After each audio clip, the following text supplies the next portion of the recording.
我喜欢来白虎生，大家好，我是猫三，哈哈哈！在排了3天3夜的队后，终于在小米之家全款抢到这台小米9。在排队的时候，我还看到一个硬核米粉大妈，估计有40来岁了吧，也在和我一起排队，真的是太牛逼了。OK， 那我们就来开个箱吧。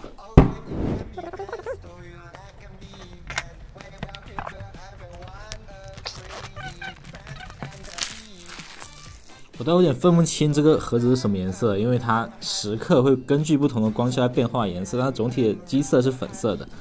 然后我们今天抢到的是这个小米的6+128G 的幻彩蓝的版本，然后这个场地写的是什么？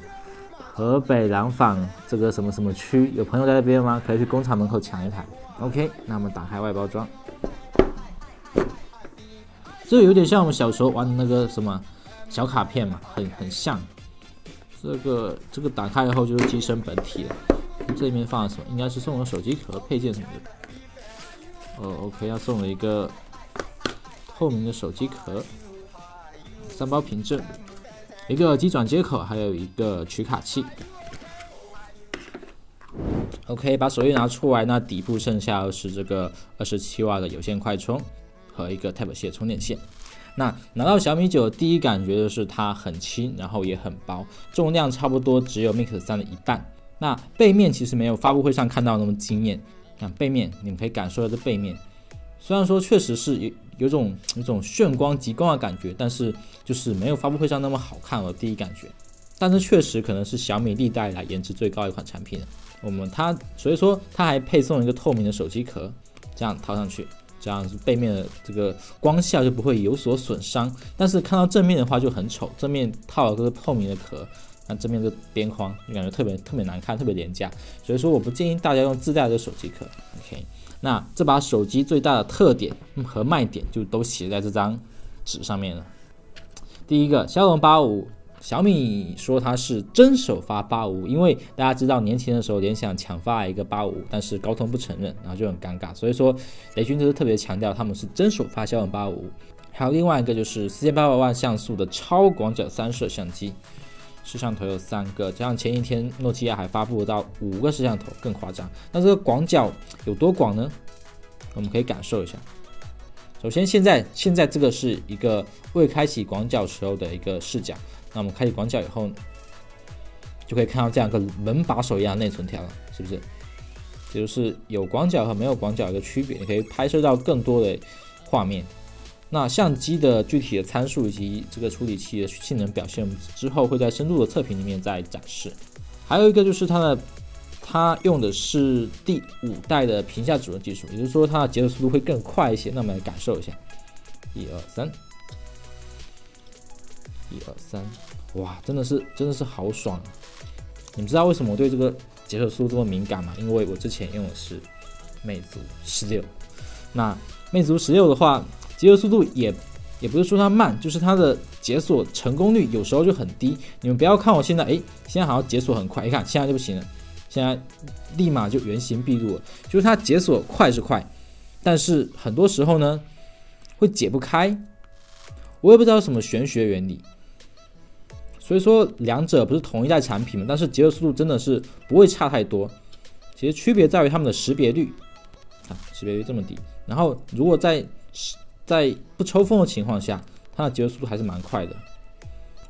看，现在快起来了，来再比一下。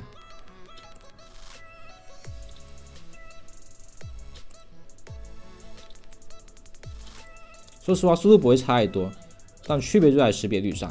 那这个第5代的屏下指纹技术有多先进呢？我们可以用猫的指纹来测试一下，因为我们知道之前在实体指纹识别时代，猫纹解锁是一个很常规的操作。那这次的屏下指纹能不能支持猫纹解锁呢？我们来试一下。空空，来，乖，空空，来，我们来录个指纹好不好？录个指纹，来这边，有反应，你看，它可以认得出这是一个爪子。空空不要走，来，哎呀，乖，我之前有用另外一台好像是 OPPO K1试过猫纹，好像不太行，好像可以了，快了。哦，录入完成了，录完成了，哇！恭喜空空，来试一下。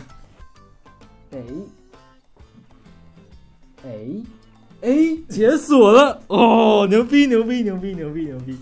所以说，确实这家指纹技术不是没有进步的。我记得，反正我在好像是半年前还是什么时候有录过一次，就是用猫的话，用屏幕指纹识别是不太能行的，识别率非常低。那这一代确实牛逼。OK， 那剩下20瓦无线闪充，我们因为没有买无线充电器，所以说就没有办法体验。可以明显的感觉到这个小米的屏幕就是全面屏手势比魅族的优秀有多，就是比如说返回吧，就拿返回来说，小米的返回很容易看，就是非常的流畅，而且基本不会出现误触的情况。那魅族的话就有时候会出现一个误触，或者说按不出来。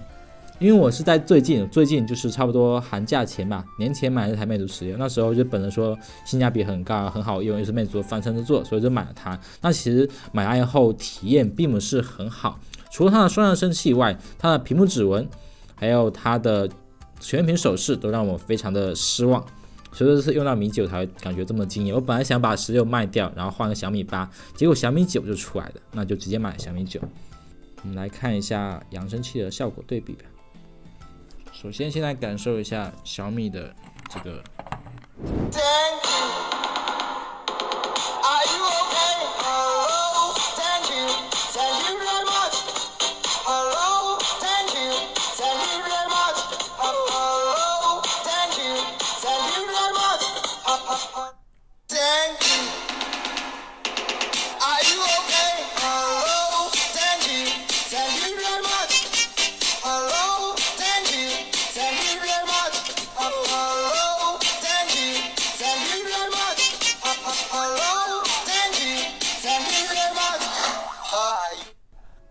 所以确实双扬声器的效果还是强于小米的单扬声器，但是除了这点以外，其他各方面其实都是被一个小米9吊打的水平。当然呢，这是半年前的产品了，所以说我才想把它换掉。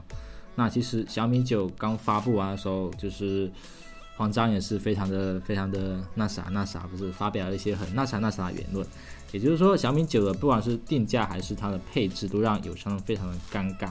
比如说2999的售价，你就是之后魅族如果出了一款新款机子，比如说16S 或者甚至说17的话，它定价比小米9低了也不好，比小米9高了也不是，对吧？就很尴尬。所以说可能因为这个原因，所以它才那么的气愤。行，那试完这个屏下指纹，我们来再试一下人脸解锁的速度。对，基本也是秒解，就是几乎看不到解锁过程。就很方便，我觉得比指纹快。其实我觉得人脸解锁速度比指纹更快一些。屏下指纹你还要手过去按一下，等它识别。那人脸的话，开起来就这样。对，所以说你们更喜欢哪一种呢？那另外一个它比较有特色的地方就是它的壁纸，就是这个它的壁纸一个比较有特色的地方就是它会动。你看，在解锁的时候，它屏幕上面的云会动，然后这个动是表示时间流逝，会流逝到当前的时间。比如说现在是下午的3点41分，就是一个接近黄昏的时间。那么外面的这个太阳灯光情况就是和壁纸展现的一模一样。它这个壁纸是会随时间流逝而变化的。而且这个壁纸你有没有觉得很眼熟呢？就是他说这是一个雪山，那苹果其实也有一个类似的壁纸，它是一个沙漠，两者看一看确实真的很像。这要说是抄袭呢，还是说借鉴呢？反正不过这个壁纸做的确实还蛮有特色的，就是。OK， 另外还有一个 AI 键，AI 键就旁边这个可以唤醒小爱同学。你看，如果短按一下就会出现这个一些快捷菜单，而且这个菜单是可以自己自定义的，这是一个蛮方便的地方。那长按的话出现小爱同学，王源，哇，5、4、3、2、1，天哪！大家好，我是王源，在这里跟你问好了。你好啊。王源，这个问题去问下小爱吧。诶，怎么会变成他的声音呢？王源，又来找刚哥我了，说吧，是不是想我了？想你了。这个问题去问下小爱吧。王源，我爱你。这个跳过。王源，我爱你。比一颗爱心送给你，希望你能一直支持我。王源，我是你的粉丝。这个跳过。王源，我是你的粉丝。